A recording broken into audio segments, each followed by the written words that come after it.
नमस्कार दोस्तों। अभिव्यक्ति चैनल में आप सबका स्वागत है। दोस्तों, अभी तक आपने देखा कि साहित्य की यात्रा में जो हमारे साथ चल रहे हैं वो हैं काशी के साहित्यकार, विद्वान, नाटकविद और फिल्म निर्देशक डॉक्टर गौतम चटर्जी। तो सबसे पहले इनका स्वागत करते हैं और फिर हम आपको बताएंगे कि आज किस विषय पर हम बात करेंगे। तो डॉक्टर गौतम चटर्जी, आपका आज की कड़ी में स्वागत है। बहुत बहुत धन्यवाद। डॉक्टर गौतम चटर्जी, अभी तक हम साहित्य पर केंद्रित इस श्रृंखला में चलते चलते यहाँ आ गए हैं कि फिल्म साहित्य पर तो बात हुई, और ये हम नहीं कह सकते कि फिल्म साहित्य पर हमारी मुकम्मल बात हो गई, अब कोई विषय नहीं छूटा। क्योंकि जैसा कि आपने पहले ही बताया था कि फिल्म साहित्य का भी विस्तार बहुत ज्यादा है और उसको इन एपिसोड्स में कहना चाहिए कि कवर करना मुश्किल है। तो निश्चित तौर पे आपने जितना बताया वो हम दर्शकों के लिए, हम जितने लोग जुड़े हैं आपसे, उनके लिए तो बहुत पर्याप्त है। लेकिन हाँ, अभी भी निश्चित रूप से कुछ ना कुछ नहीं कहेंगे, बहुत कुछ छूटा होगा। लेकिन हमने बात शुरू कर दी थी साहित्य में उपन्यास की, सबसे पहले हमने बात की थी। तो एक जिज्ञासा जो मेरे मन में आती है, जब आप बताना शुरू कर रहे थे तो आपने बहुत सारी ऐसे उपन्यासों के नाम लिए जो कहना चाहिए कि भारतीय भूमि के नहीं हैं, विदेश के हैं। और उनमें आपने बहुत अच्छी अच्छी जो है बताई, कहानियां भी बताई और उपन्यासों के नाम भी बताए। हम ये जानना चाह रहे थे आपसे कि विश्व साहित्य में और भारतीय साहित्य में कुछ ना कुछ मूलभूत अंतर तो होगा। कहते हैं ना कि हर देश की अपनी माटी है, अपना परिवेश है, अपनी संस्कृति है, तो उसका प्रभाव भी लेखन पर होता ही है। तो विश्व साहित्य में और भारतीय साहित्य में क्या अंतर है, पहला मेरा प्रश्न ये है। और दूसरी मेरी जिज्ञासा ये है कि आप तो विद्वान हैं, आपने बहुत कुछ पढ़ा है, लेकिन एक आम व्यक्ति या एक आम बच्चा या एक आम युवा जब इस साहित्य सागर में डूबना चाहे, यानी एक एक कदम करके आगे बढ़ना चाहे, तो डूब कर भी पार हो जाए, वो कौन सा ऐसा तरीका है जो जहां से वो शुरू करे पढ़ना, या इस साहित्य सागर में वो कैसे प्रवेश करे? हम्म। मेनका जी, आप महासागर में कैसे प्रवेश करें उसका खुलजा सिम सिम पूछ रही हैं। तो बिल्कुल। देखिए, ऐसा है कि बचपन से हम लोग जिस तरह के साहित्य से परिचित होते हैं, हम्म। उसमें बहुत सारे नाम होते हैं। जी। काव्य, दृश्य काव्य, खंड काव्य, महाकाव्य। हम्म। हम्म। फिर लघु कथा, कहानी, उपन्यास, बड़ी कहानी, लघु उपन्यासिका, हम्म। नाटक, हम्म। रिपोर्टाज, यात्रा वृत्तांत आदि आदि, इन सबको साहित्य कहते हैं। निबंध। तो जी, निबंध निबंध भी साहित्य है? हाँ, निबंध भी साहित्य हुआ, सब कुछ साहित्य हुआ। अच्छा। डायरी लिखना, चिट्ठियां लिखना, सब कुछ साहित्य चिट्ठियां लिखना भी? में आया। चिट्ठियां हाँ, लिखना? जैसे मान लीजिए प्रेमचंद ने जैनेन्द्र कुमार को चिट्ठी लिखी, जी। जैनेन्द्र कुमार ने प्रेमचंद को चिट्ठी लिखी, वो सारी हम्म। चिट्ठियों का एक संकलन आ गया, तो वो साहित्य ही हुआ। हम्म। तो जो कुछ भी लिखा हुआ है, जी। लिखा हुआ जो श्रेष्ठ है, वो हम्म। साहित्य है। पूरे हम्म। विश्व में अलग अलग देशों में ऐसा किया गया। जी। आपने एक डिवीजन किया, विश्व साहित्य और भारतीय साहित्य। हम्म। जब आप विश्व साहित्य कह रही हैं, इसका मतलब है कि वो भारत के बाहर का साहित्य है, जी। उसको आप बिल्कुल इंगित कर रही है ना। बिल्कुल लेकिन बिल्कुल। विश्व में तो भारत भी है। तो अगर हम हाँ, लोग मतलब कहेंगे, भारत को छोड़ के ऐसे कह विदेशी सकते हैं कि साहित्य, हाँ। हाँ, भारतीय साहित्य और विदेशी साहित्य, भारत जी के जी। लिए जो विदेश है, बिल्कुल या बिल्कुल। भारतीय साहित्य और गैर भारतीय साहित्य।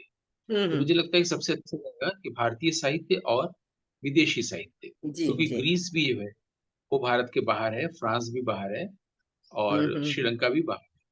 तो जी। श्रीलंका का साहित्य भी विदेशी साहित्य ही होगा, नेपाल का हम्म। साहित्य भी। जी। अब है कि सब जगह की अलग अलग परिवेश पृष्ठभूमि के अनुसार वहाँ का साहित्य डेवलप किया है। हम्म। कई जगह का साहित्य हमें पता भी नहीं चला है। हम्म। कि मान लीजिए क्यूबा में कोई अच्छा लेखक है, कैसे पता चलेगा? तो बिल्कुल। इसके लिए हम्म। विश्व में एक कार्यक्रम शुरू हुआ था, शायद अभी हम्म। भी होता होगा, कॉमनवेल्थ प्रोग्राम। जी। कॉमनवेल्थ प्रोग्राम में क्या होता है कि हम्म, अ, अलग-अलग देशों में जो श्रेष्ठ लिखा जा रहा है उसको सामने लाना। जैसे अच्छा। शायद मैंने एक बार कहा था ना कि हमारे यहाँ से साहित्य अकेडमी से एक पत्रिका छपती है, हाँ हाँ। समकालीन भारतीय साहित्य। जी जी। उसमें तमिल, तेलुगु, मलयालम, कन्नड़, उड़िया अलग-अलग हम्म भाषाओं में जो अच्छा लिखा जा रहा है, सबका हिंदी में ट्रांसलेशन करके और हम्म बांग्ला और हिंदी भी एक हम्म। जगह पर रेगुलरली पत्रिका छपती है, शायद साल में 3 या 4 बार। अच्छा। तो वो हमारे यहाँ हिंदी साहित्य की अगर अच्छी पत्रिका कही जाए तो उसमें वही एक है। हम्म। तो उसी तरह से कॉमनवेल्थ जो मैगज़ीन की बात आई, जी कॉमनवेल्थ प्रोग्राम हुए, इसमें भी हुआ कि विश्व में अगर कोई रूस में अभी कोई अच्छा लेखन है का काम हो रहा है, जी। क्योंकि वहाँ रशियन राइटर्स वर्कशॉप है, वहाँ हम्म। से भी कई लेखक पैदा होते हैं, बनाए जाते हैं। जी। और ग्रीस में भी है, क्यूबा में भी है, चिली में भी है, आयरलैंड में भी है ना? हम्म तो पहले तो हम लोग सिर्फ जानते थे रशिया का और इंग्लैंड का, इंग्लिश का और हम्म। फ्रांस। लेकिन साउथ अफ्रीका में भी अच्छे लेखन, जब टॉनी मॉरिसन जैसी लेखिका आई, नोबेल प्राइज़ मिला, जी तो जी। सबका ध्यान गया। तो ल हम्म। प्राइज़ मिलने से क्या होता है, परिचय का क्षेत्र बढ़ता है, तब हम लोग साउथ अफ्रीका भी पहुँच जाते हैं, है ना? अच्छा अच्छा। तो लेकिन बड़े देश का होना ही हम्म। काफ़ी नहीं होता है। किसी छोटे से जगह पर भी एक अच्छा लेखक हो सकता है। बिल्कुल। इसको ध्यान में रख के इसी खोजबीन के लिए कॉमनवेल्थ प्रोग्राम होने लगे। एक बार दिल्ली हम्म। में भी हुआ था और हम्म मैक्मिलन जो प्रकाशन है, उसने हम्म। पूरी कॉमनवेल्थ पोएट्री का कलेक्शन छापा था। जिससे अच्छा हम लोग अच्छा। जान पाए कि विश्व में कहाँ-कहाँ अच्छी हम्म। कविताएँ लिखी जा रही हैं। एक तो ये जी। तरीका है।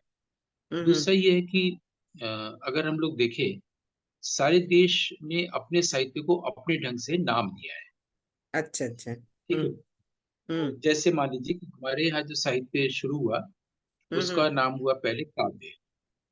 पहले अच्छा। साहित्य शब्द नहीं हुआ हम्म। और पहला काव्य हमारे यहाँ वेद को कहा गया। अच्छा, यानी ऋग्वेद उस पहला। पहला वेद हुआ। वेद हम्म को जब जो वेद के अगर कहा जाए वेद व्यास जो हुए हैं, हम्म। उनका उन्होंने 4 शिष्यों को वेद पढ़ाया था। अच्छा। तो उनका वास्तविक नाम है बादरायण व्यास। बाध राय। बादरायण, अच्छा, बाध रायण।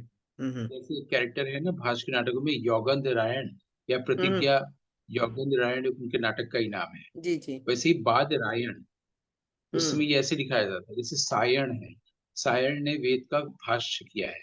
वैसे ही हम्म। बादरायण जो है वो वेद व्यास का एक्चुअली नाम है, एक्चुअल अच्छा, नाम है। तो वेद तो व्यास नाम कैसे पड़ा?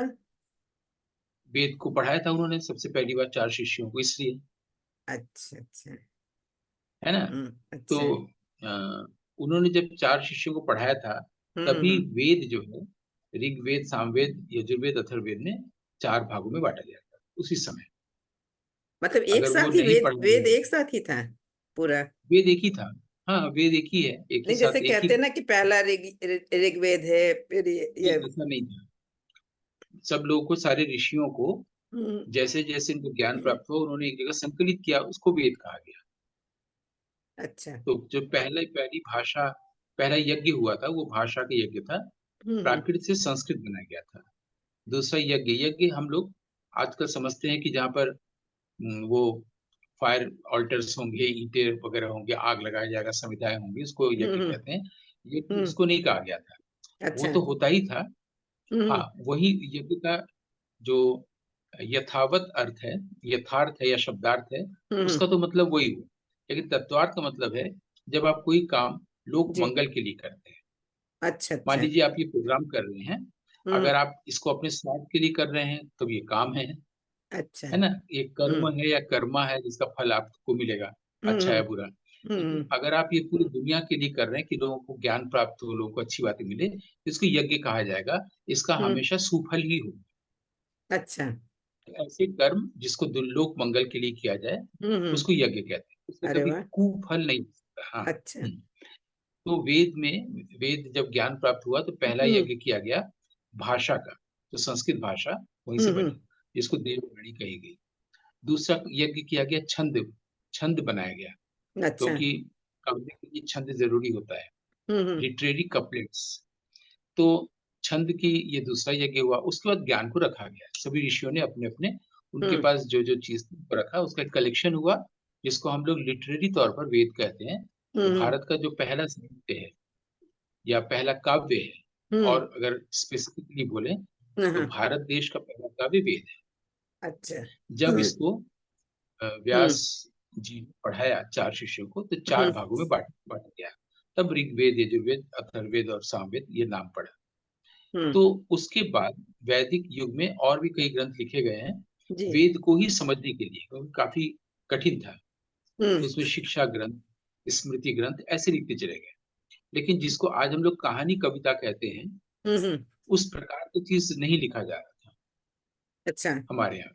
तो वेद हम्म में जो ज्ञान प्राप्त करने वाले ही ग्रंथ लिखे जा रहे थे, कि वेद से ज्ञान को हम लोग और कैसे सरल सुगम होकर समझे। इसमें हम्म मनुस्मृति है, पाणिनीय शिक्षा है, याज्ञवल्क्य स्मृति है, ये सब लिखे जा रहे थे। और ऐसा हम्म बहुत दिनों तक होता रहा, क्योंकि बहुत अच्छा। कठिन था। क्योंकि हम्म हम लोग के पास जो ऑर्डिनरी माइंड है, उस हम्म माइंड से हम लोग ईश्वर को समझने की कोशिश कर रहे थे, मैंने वेद को। जी। तो वो कठिन हो रहा था, इसको सरल करने के लिए हम्म वर्षों तक कई ग्रंथ ऐसे रचे गए। अच्छा मैंने अच्छा। वैदिक साहित्य इसको कहा जाए, वैदिक समय में किया गया। हम्म। उसी में उपनिषद आए, और ब्राह्मण, आरण्यक, उपनिषद ऐसे बना। तब भी समझ में नहीं आया तो और सरल किया गया, फिर पुराण वगैरह आया। तो हम्म ये होता रहा, यही वैदिक साहित्य रहा है। जी। जब जब हमारे यहाँ पंचम वेद लिखा गया, मतलब हम्म एक आर्ट की तरफ से, साहित्य की ओर से, इसमें कहानी कविता आदि होती है।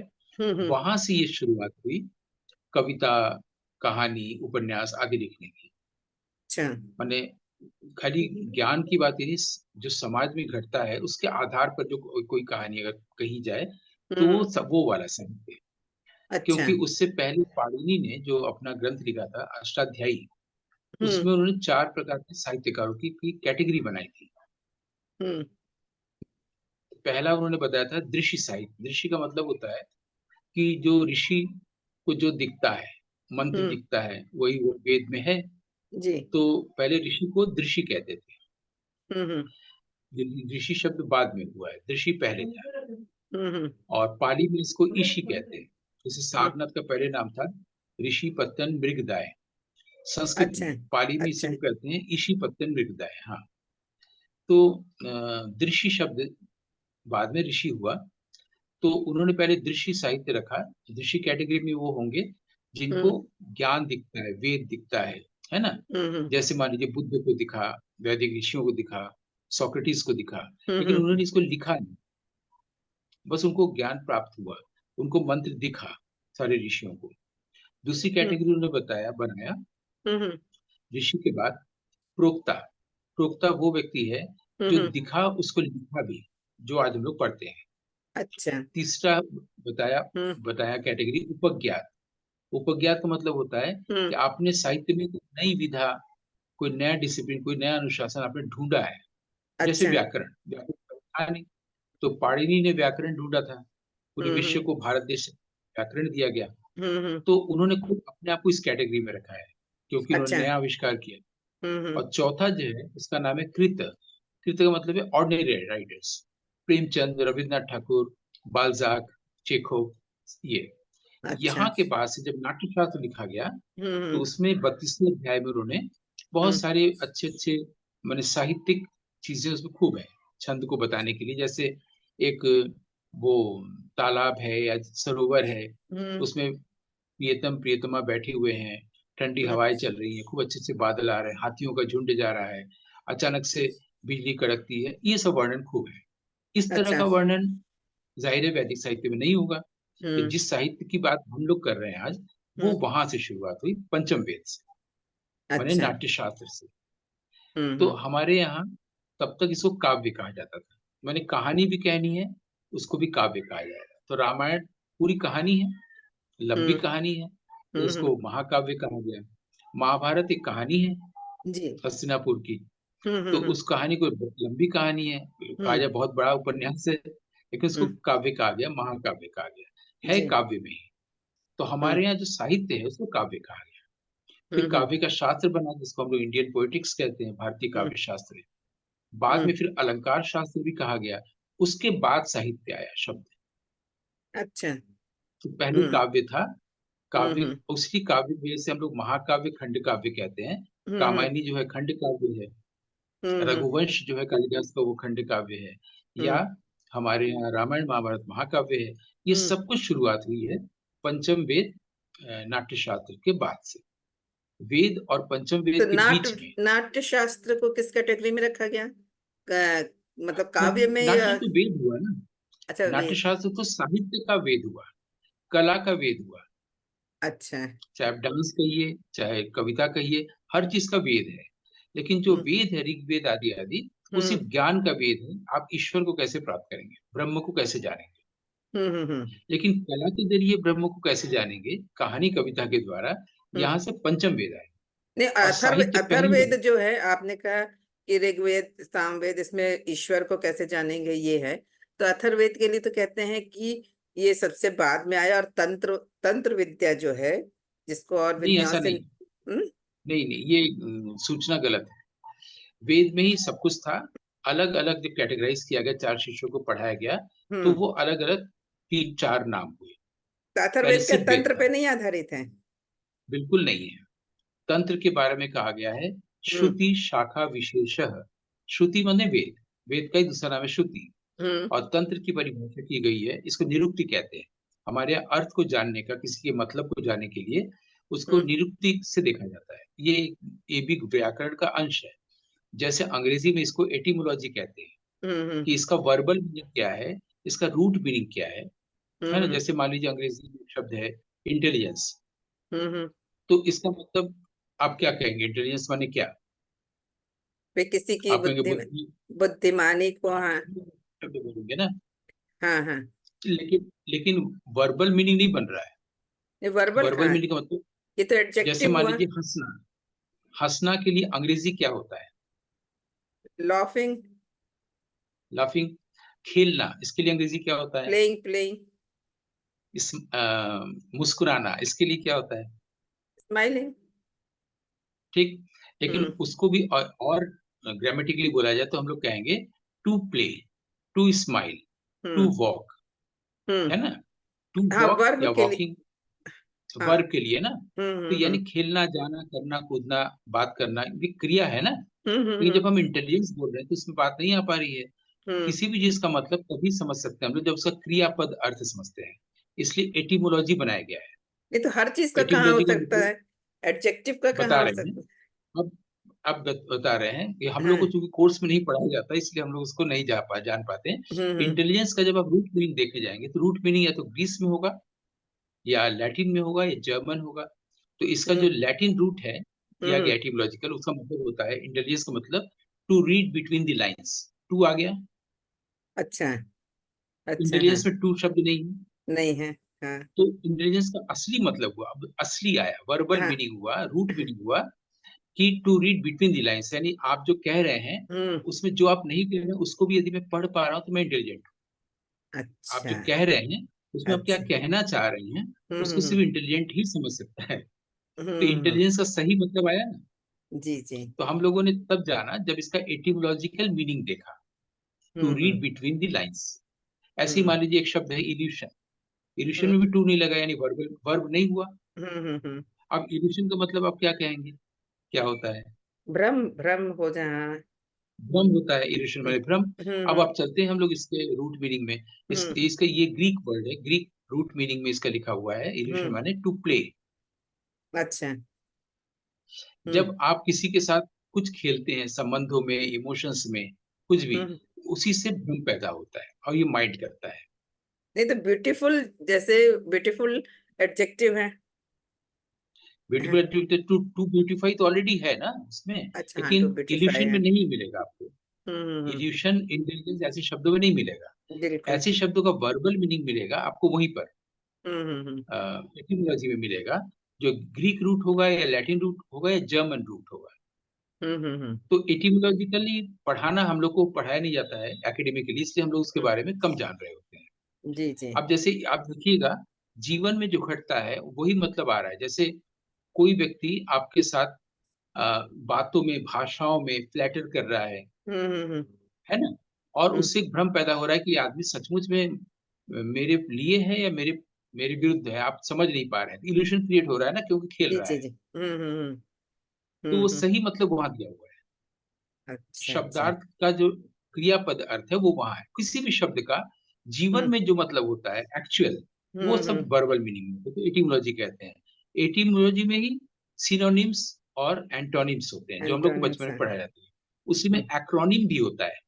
एक्रोनिम क्या होता है? एक्रोनिम का मतलब होता है, हाँ, एक्रोनिम का मतलब होता है, जैसे आज हम लोग इसको एब्रिविएशन कहते हैं ना, हम्म। HAL, हम्म हिंदुस्तान एरोनॉटिक्स लिमिटेड, है हम्म ना? हम्म हम्म तो अलग अलग शब्दों को लेकर के HAL बनाना।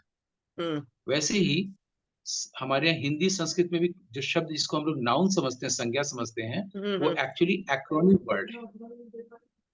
जैसे हम्म भरत मुनि नाट्यशास्त्र हम्म किए हैं, तो भ र त, भाव हम्म। रंग ताल, जो भाव रंग और ताल का विशेषज्ञ है उसको भरत कहते हैं। अच्छा अच्छा अच्छा। जैसे शिव का एक नाम है भैरव, हम्म। तो जिसमें भरण रवन और वमन की योग्यता है, वो भैरव अच्छा। है अरे ना? वाह। वैसे ही जो अक्षर हैं, कि हर हम्म अक्षर एक शब्द का पहला अक्षर, हम्म भाव के लिए भ, राग के लिए राग तो नहीं, रंग के लिए र, ताल हम्म। के लिए त, उससे जो शब्द बना उसको हम लोग संज्ञा मान लेते हैं। वो भी ऐसा शब्द होता है, इसको एक्रोनिम या एक्रोस्टिक वर्ड कहते हैं अच्छा अंग्रेजी में। अब अच्छा सेम अच्छा। चीज आइए संस्कृत में। हम्म। एटिमोलॉजी को संस्कृत में कहते हैं निरुक्ति। अच्छा अच्छा। ठीक है? तो हम्म जैसे देवता, देवता हम्म हम लोग बचपन में शब्द रूप धातु रूप पढ़ाया जाता है, जिससे हम लोग बहुत चिढ़ते हैं। पढ़ती हम्म पढ़ते बढ़ती याद करो, गच्छति पढ़ो, गम हम्म धातु पढ़ो, है ना? तो हम्म। गम माने, वो गम माने जाना। जाना, ये हाँ। जाना है, जाना जाना। खाना आना, फिर क्रिया हो गया। हाँ हाँ हाँ। तो ऐसी चाहिए देवता। देवता में तो ना नहीं आ रहा है, अब कैसे जानेंगे? तो उसके लिए हम्म हमको धातु रूप में जाना पड़ेगा, कि देवता दीव धातु से बना है। इसका हम्म। मतलब होता है ब्राइटनेस, कोई चीज ल्यूमिनस होना। अच्छा। ब्राइट जो देता है वो देवता है। हम्म जैसे पेड़, जैसे सूरज, जैसे नदी, हम्म। हवा, ये जो देने वाली जो भी चीज होगी, व्यक्ति भी अगर दे रहा है संसार हम्म। को, तो वो देवता है। अच्छा ये नहीं कि मेरा पति मेरा देवता है, हिंदी फिल्मों के गाने की तरह नहीं। तो अच्छा। तो अब यहाँ पर दीव धातु से देवता बना, हाँ और हाँ। दीव धातु से दीप्त भी बना है। दीप्त का मतलब होता है प्रदीप्त, सुदीप्त, ल्यूमिनस होना, चमकना, ब्राइटनेस आना। दोनों तो एक ही मीनिंग हुई। देव हाँ, का तो दीप। हमारे यहाँ एक ही धातु से कई शब्द बन सकते हैं। तो हम्म ये हमारे यहाँ महर्षि यास्क ने किया था, कि हम्म जैसे दीव धातु से देवता भी है, दीव धातु से दीप्त होना भी हम्म। है ना? बिल्कुल। तो ये जो, हाँ, तो जो वही व्यक्ति जो देता है, हम्म। वही दीप्त भी होता है। देखिए सूरज जो है हमें देता है, हम्म। सूरज ही दीप्त भी होता है। बिल्कुल तो बिल्कुल। सूरज देवता भी हुआ, दीप्त भी हुआ, कोई फर्क नहीं पड़ा। हम्म। तो इस तरीके से हमारे यहाँ सब ऋषि जैसे शब्द है। ऋषि में भी क्रिया नहीं आ रहा है, तो हम लोग को फिर एटिमोलॉजिकल मीनिंग में निरुक्तिगत अर्थ देखना पड़ेगा। इसका हम्म रूट मीनिंग क्या है, असली मतलब क्या है? तो उसमें हम्म। लिखा हुआ है, मंत्र दृष्टा रो ऋषय, ऐसे करके एक एक लाइन में समझाया गया है। अच्छा। जो मंत्र को देखता है वो ऋषि है। हम्म। तो ऐसे ऐसे जब मंत्रों को जब एक जगह किया गया तो वेद बना। अब हम्म। जब साहित्य की ओर से, कहानी कविता की ओर से ज्ञान प्राप्त करने की बात हुई, कोई मैसेज हम्म हुआ, हम्म। उसको हमारे यहाँ काव्य कहा। तो वेद तो अच्छा। पहला काव्य था ही, लेकिन हम्म कहानियां इस तरह से जब आई, वो नाट्य शास्त्र से शुरुआत हुई। नाट्य हम्म। शास्त्र से पहले हमें कोई कहानी उपन्यास कविता नहीं मिलती है, लेकिन हम्म। तब इसको काव्य कहा जाता था। और अगर बिल- इसको दुनिया को दिखाते हैं, उस काव्य को, लिखे हुए काव्य को दिखाते हैं, तो उसको दृश्य काव्य कहा गया, जिसको हम्म आज हम लोग नाटक कहते हैं। हम्म। दृश्य काव्य को उस वक्त रूपक कहा गया, और कहा अच्छा। गया कि ये 10 तरह के होते हैं, 10 तरह के रूपक होते हैं। हम्म। जिसमें पहला है नाटक। रूपक का एक प्रकार है नाटक। अच्छा। नाटक, प्रहसन, भाण, प्रकरण, डिंब, व्यायोग, हम्म याम्रिक, अंक, वीथी, ये जो हमने 10 नाम बताए। जैसे मान हम्म लीजिए कि अंधेर नगरी भारतेंदु हरिश्चंद्र का, लोग कहेंगे हम्म। नाटक है। वो नाटक नहीं, नाटक वो है। प्रहसन, वो प्रहसन है। ऐसे ही अभिज्ञान शाकुंतलम, ये प्रहसन नहीं है, ये नाटक है। वो रूपक का पहला वाला, नाटक, प्रहसन, भाण। अब पहले के जमाने में क्या होता था, कालिदास के समय में या भास के हम्म समय में, शूद्र हम्म के समय में, वो लोग नाटक को लिखने के बाद, रूपक को लिखने के बाद जो टाइटिल लिखते थे, उसमें ये जोड़ देते थे, बता देते थे कि क्या है, 10 में से कौन सा। तो अच्छा। अभिज्ञान शाकुंतलम का वास्तविक नाम है हम्म। अभिज्ञान शाकुंतलम नाटक। अच्छा। वास्तविक कालिदास ने ये लिखा था। हम लोग अभिज्ञान शाकुंतलम बोल के रह जाते हैं, हम लोग नहीं बोलते हैं पूरा नाम। ऐसे अच्छा। ही भास ने एक नाटक लिखा, मैंने रूपक का एक प्रकार लिखा, हम्म। उसका नाम था मध्यम, लेकिन उन्होंने पूरा लिखा मध्यम व्यायोग, क्योंकि व्यायोग उन 10 में से एक है जो हमने बताया। अच्छा। नाटक, प्रहसन, भाण, प्रकरण, डिम, व्यायोग, एक व्यायोग भी प्रकार है। हम्म। आज की भाषा में जो नाटक, उस समय रूपक का एक प्रकार व्यायोग है, तो उन्होंने लिख दिया मध्यम व्यायोग। नाटक का नाम मध्यम ही है, लेकिन वो हम्म। कौन सा प्रकार है व्यायोग। अभिज्ञान शाकुंतलम नाटक ही है। हम्म मृच्छकटिक नाटक लिखे, फिर लिख भी देते थे लोग टाइटिल में, कालिदास, भास, शूद्रक आदि आदि। तो हम्म। ऐसे हम लोग क्या, रामायण महाभारत से होते हुए हम लोग शूद्रक, कालिदास और भास तक आए। ये सब काव्य हैं। क्योंकि इसको दिखाया भी जाता है हम्म मंचस्थ करके, इसलिए इसको दृश्य काव्य कहा गया। कहानी नहीं कही गई, हम्म क्योंकि कहानी तो काव्य में होगा ही होगा। रामायण हम्म में कहानी है ही है, तो हम्म उसको उपन्यास भी नहीं कहा गया, कविता भी नहीं कही गई है। हम्म। हम लोग जो भारतीय साहित्य और अ, विदेशी विदेशी साहित्य की था। बात करने चले थे, तो हम हम्म। लोग अभी ये समझ रहे हैं अलग अलग देशों में अलग अलग शब्द और नाम कैसे पढ़े। तो नहीं, हमारे अभी यहाँ कहानी अभी उपन्यास तो है ही नहीं। अभी हम बहुत कुछ नहीं समझे। एक चीज मुझे ये समझनी थी कि जो आपने बताया कि 10 प्रकार उन्होंने डिवाइड किए कि प्रहसन, भाण, ये सब, व्यायोग, तो किस नाटक को, मतलब क्या बोलेंगे, किस फीचर को प्रहसन कहा जाएगा, रूपक को किसको भाण कहा जाएगा? तो उसके अलग अलग कैरेक्टरिस्टिक्स बताए गए हैं। हाँ। जैसे मान लीजिए किसी हम्म में हास्य ही प्रधान है तो वो प्रहसन है। किसी हम्म में फीमेल कैरेक्टर जो है वो गौण है, बस है, लेकिन सिग्निफिकेंट नहीं है, हम्म उसको व्यायोग कहा जाएगा। ऐसे ही बहुत सारे कैरेक्टरिस्टिक्स बताए गए हैं, बहुत लंबे चैप्टर है। मैंने नाट्यशास्त्र का 20वां अध्याय 10 हम्म। रूपक पर ही है। वो 10 तरह के अच्छा। जो रूपक हैं उनको बताया गया है। एक हम्म एक चैप्टर बहुत बड़े बड़े ग्रंथ की मांग करता है। इसलिए नवीं हम्म। शताब्दी में धनंजय और उनके भाई धनिक ने मिलकर के 10 रूपक पर अलग ग्रंथ लिखा, 10 रूपक, जिसके आधार पर लोग आज पढ़ते हैं। और 10 रूपक में जो अष्टनायी का वर्णन है, वो लोग सोचते हैं कि यही मूल है, जबकि मूल नहीं है। नाट्यशास्त्र में बताया गया है कि हम्म अष्टनायिका वो नहीं है जो 10 रूपक में बताया जा रहा है। जैसे हम लोग नाट्यशास्त्र बिना पढ़े और अभिनय दर्पण पढ़ के हम्म डांसर्स सब कुछ सारी भाव दिखाते हैं, हम्म। वैसे ही नाट्यशास्त्र नहीं पढ़ के 10 रूपक पढ़ के लोग सोचते हैं कि जो 8 प्रकार की नायिकाएं, नायिकाओं की भाव दशा बताई गई है, वही नायिका है, वही अष्टनायिका है।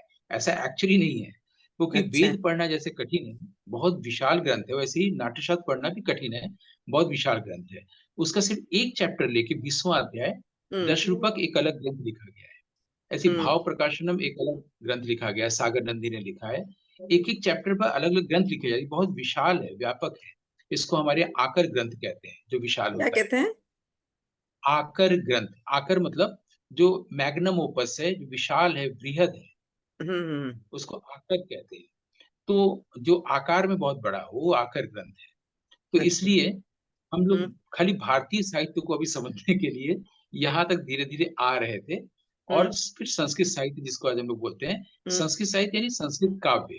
संस्कृत काव्य यानी संस्कृत नाटक।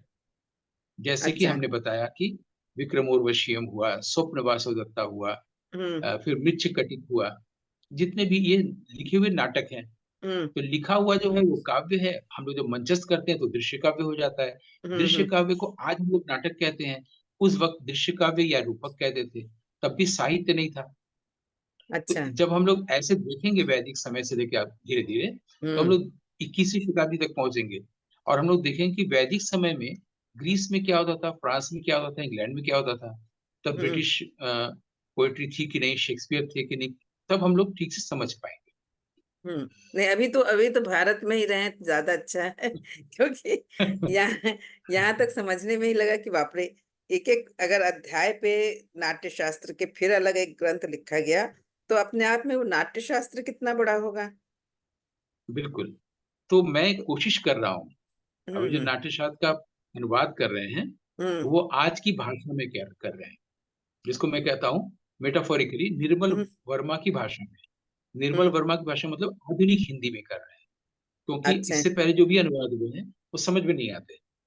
अच्छा। अच्छा। हिंदी इंग्लिश में जो भी अनुवाद हुए हैं वो काफी हम्म पहले का हो चुका है, हम्म 1955 वगैरह में हुआ था। तो उसका हम्म ठीक अनुवाद नहीं है हमारे पास, वो मैं कर रहा हूँ। और ये हम्म सारी बातें धीरे धीरे समझा भी रहा हम्म हूँ हम्म विद हम्म लॉन्ग इंट्रोडक्शन। तो हम्म हम्म वो 37 अध्याय हैं, उनको मैं धीरे-धीरे हालाँकि इसको मैं अपने व्याख्यानों में, पढ़ाने में पिछले 30-35 सालों से पढ़ाता आ रहा हूँ, जी, जी। जिसको लेके स्टूडेंट्स सारे लोग बहुत मूव्ड हो जाते हैं और बोलते हैं, "बस तुरंत पढ़ना ही है, इतना इंटरेस्टिंग है तो।" लेकिन हुँ, उनके पास हुँ। अच्छा साहित्य नहीं है, हुँ, तो हुँ, वो भी हुँ। अब कर दे रहे हैं। हुँ, हुँ, हुँ। तो अभी तो हम लोग इसको देख रहे हैं कि भारत में साहित्य को पहले क्या कहा जाता था। हुँ, उसके बाद जब हम साहित्य में एंगल देखेंगे, हुँ, वो परंपरा कहाँ तक आई? क्या वो पूरी परंपरा हमारे यहाँ 8वीं, 9वीं, 10वीं शताब्दी मुगल पीरियड और ब्रिटिश पीरियड में भी थी या बीच में ही कहीं छूट गई? क्योंकि कालिदास जैसा नाम तो हम लोग 15वीं शताब्दी में लेते नहीं हैं, 18वीं हुँ, शताब्दी में लेते नहीं हैं। तो हुँ, भारतीय साहित्य का क्या हुआ? करते हुँ। हुए हम लोग 23वें मने 2023 तक आएँगे। तो अभी अभी तो अब हम जब और आगे जब आएँगे वो हम अगले एपिसोड में आएँगे, क्योंकि इस एपिसोड के लिए समय इतना नहीं बचा है, जितने अच्छे से आप समझा रहे हैं कि वो 2-3 मिनट में समझने वाली चीज़ भी नहीं है मेरे ख़्याल से। तो उसके लिए हमें पर्याप्त समय भी चाहिए। तो आज हमने जो समझा वो अभी आपने केवल नाट्य शास्त्र तक ही समझाया, जहाँ की काव्य था और नाट्य उसमें शास्त्र तक समझाया या नाट्य शास्त्र से हम लोगों ने शुरू हमने अभी बताया कि नाट्य शुरुआत शास्त्र से साहित्य का प्रस्थान होता है, हाँ, जो हम साहित्य लोग का ऐसे भी कहानी कविताएँ हाँ, पढ़ते अभी साहित्य के पहले कदम पे, पहले सीढ़ी पे हमने कदम रखा है। हैं। तो इसके अगली सीढ़ी पे कदम रखेंगे हम अगले एपिसोड में। पर आज के एपिसोड में आपने जो बताया सचमुच बहुत इंटरेस्टिंग था, स्पेशली इस रेफरेंस में कि जो आपने वेद के बारे में एक हमारी भ्रांति थी कि ऋग्वेद पहले आया, फिर यजुर्वेद, सामवेद, फिर अथर्ववेद के बारे में ये कहा जाता था कि ये पूरी तरह से तंत्र पर आधारित है। इसमें तंत्र मंत्र ये वाली जो चीजें होती हैं वो होती हैं। तो कई सारे एपिसोड्स में आपने बहुत सारे भ्रांतियां दूर की। उसी तरीके से आज भी आपने एक भ्रांति दूर की कि जो है वेद में ऐसा नहीं है, और वेद किस तरीके से डिवाइड किया गया। सबसे ज्यादा रोचक ये था। वेद व्यास का क्या नाम था, उनका नाम वेद व्यास क्यों पड़ा, ये भी जानना बहुत अच्छा लगा। और हमें पूरी आशा है कि अगले एपिसोड में इससे भी अच्छी बातें जब आप बताएंगे, जब हम साहित्य की अगली सीढ़ी पर कदम रखेंगे। तो आज डॉक्टर गौतम चटर्जी आपने जो भी बताया साहित्य के बारे में, उसके लिए बहुत बहुत धन्यवाद आपका। मैं आपका आभार व्यक्त करता हूँ। Thank you.